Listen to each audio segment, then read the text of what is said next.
Rồi rồi, nghe rồi.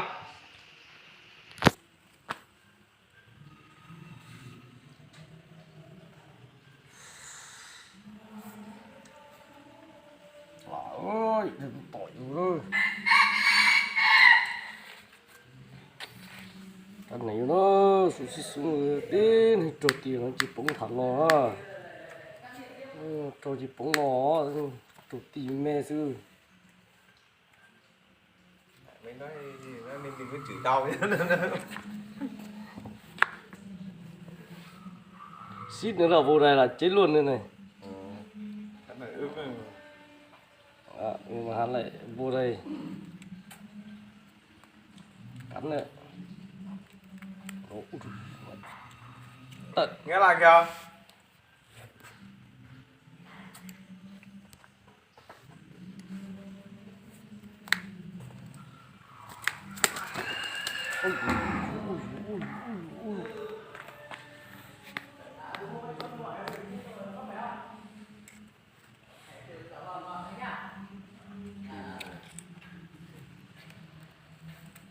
Nó có bị thế kìa, cứ nghe cái là alo cái là tắt.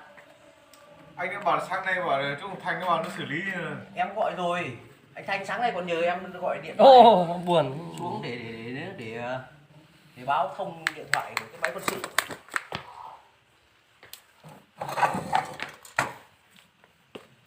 Mày gặp mấy người quen chứ không nhiều lúc dở hơi. trước kia có 2 con, một con về kia bắn trưởng phát cái là hắn đi thấy về, con này có 2 về Này, anh đã đua này, ban đêm con này là nó mắt không?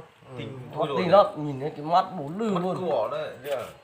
Nhiều cái là đi mình xoay đèn lên mình giật mình nữa, mình tưởng là cày cái gì đó. Cái loại cú nhỏ, cái loại xám nữa. Cú vào với là có 2 cái sừng trên này, Đấy. Rồi. cái sừng cao nó được nó to, nhưng con này cái loại to nhưng mà không phải loại to hẳn.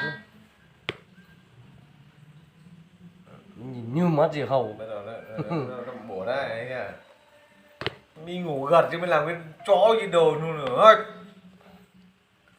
Là mi về kêu đơn vị chứ mi bắt mi là kêu kệ. Con này nó chỉ kêu là Đầu. đấy nó Đâu? không, em nuôi ý là nó chưa cái lúc mà nó chưa Này. cú á. Con này kêu này. Chưa? Với là buổi sáng là kéo lâu Ghê. Rồi đây rồi.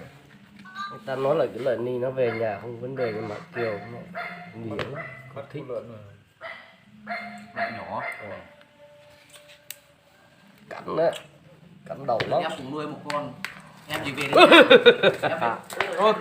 Ô, đi mua rồi, Thôi đấy, thôi đấy. bỏ rơi rồi.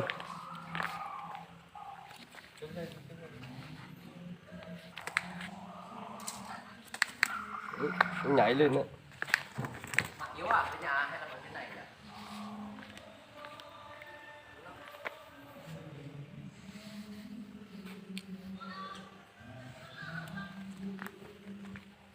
Mấy con gà kinh lắm, mấy con gà sợ nhìn khiếp.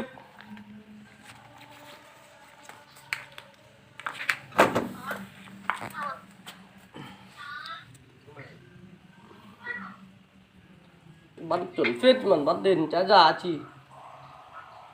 Có bắn kia một cái ớt nhỏ ngón tay trúng cả 2 viên, 2 tên mà vào. muốn bắn chúi mũi tên xuống là cái này cho tí cái Cái trò gì hết, dính gì dính đi không ăn thua nhẹ mà cho cái cái thôi. Còn này nó phải cắm cái miếng thép á, đánh vào này xong rồi cái thép. mũi tên á à đẩy vào cắm vào đó, bạn dốc ngược xuống này nó không rơi Không ra, rơi, chỉ đúng có không? nó bắn này chưa. như vậy là cái tên có cái cánh đi. Cánh không bị gì cả, mà tao làm phải có cánh nên nó mới bay đây. Đúng rồi, mình đi chuẩn. Lúc này cũng vào tí hay là anh bôi máu nó đây?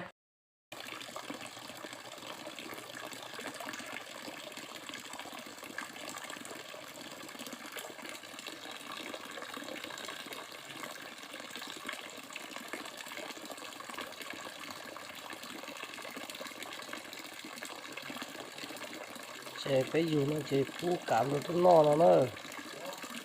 xinh chưa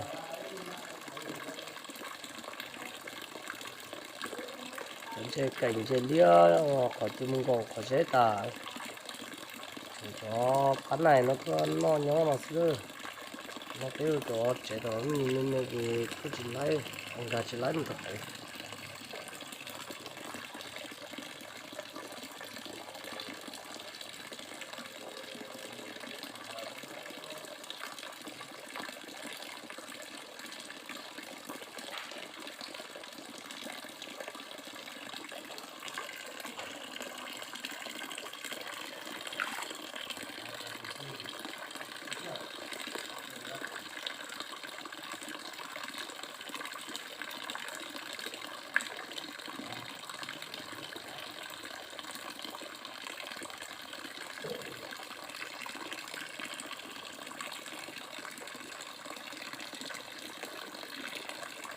ô sẽ gì cũng có chụp vào nơi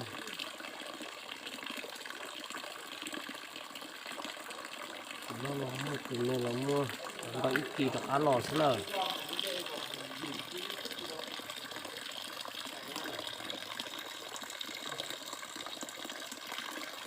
bố là lại chế cho tôi mấy cái trứng để làm no thì nào xí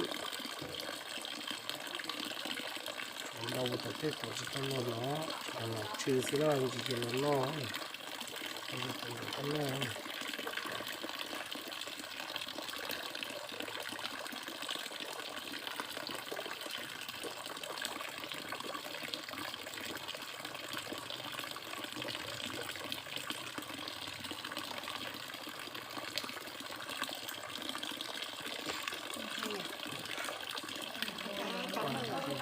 chết rồi làm thịt gì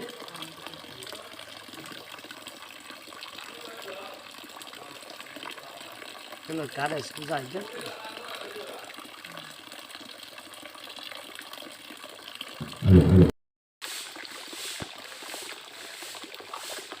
đây có một chén chè để chúng nó oxy cái oxy đó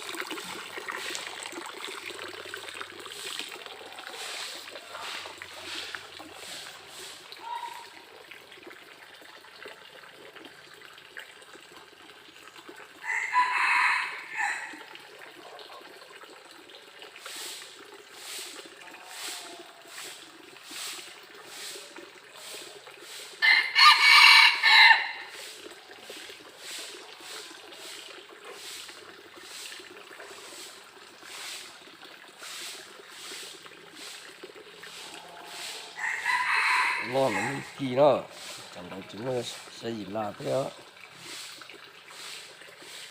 dù cho lành dù cho no thế đó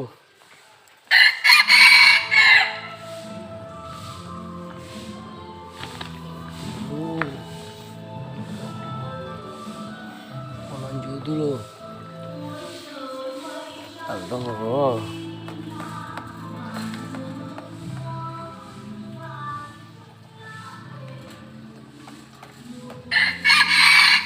cho nhau một thiện ăn cổ tư lượng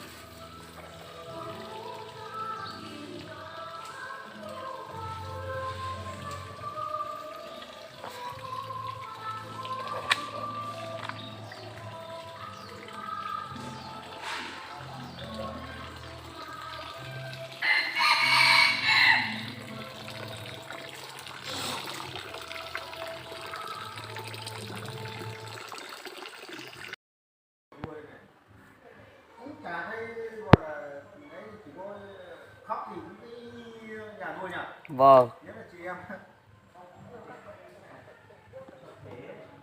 nó không thương ạ thấy người nhà hay là vợ ấy, bắt đầu là quấn cái cơm á nắm vào lại đến là lại nhắm vào nhỉ ném một cái rổ bây giờ ném một cái rổ họ có thắp hương nhiều giống mình nhưng mà không thắp hương đâu trên đâu không thắp hương người ta khóc đưa người chết đi thôi tôi mới bảo là thế có hương để ấy lên cái đó là do mình hỏi mình thắp hương là mình hỏi của mình không biết khóc thì mình phải thắp hương, của mà biết khóc thôi không phải thắp hương. Đi đám ma người Mông là nó phải khóc gọi hồn nó đi đấy, đừng. Nhưng mà các quê không biết là vùng các quê thế nào, nhưng bên này Anh ạ, vâng. họ đào huyệt không sâu mấy đâu nhỉ, thua nhỉ? Vâng. Đấy anh ơi. Quay cá. Cá rất đẹp.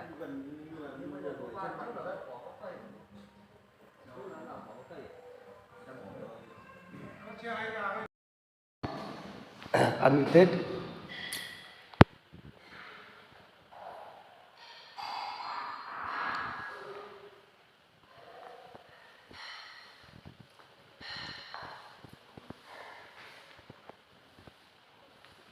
Bây giờ nó thế nào? Nó để cho vào đầy đủ ra. Chưa đủ món. Bây giờ rất sợ trẻ hao lì. Ô, tụi nó.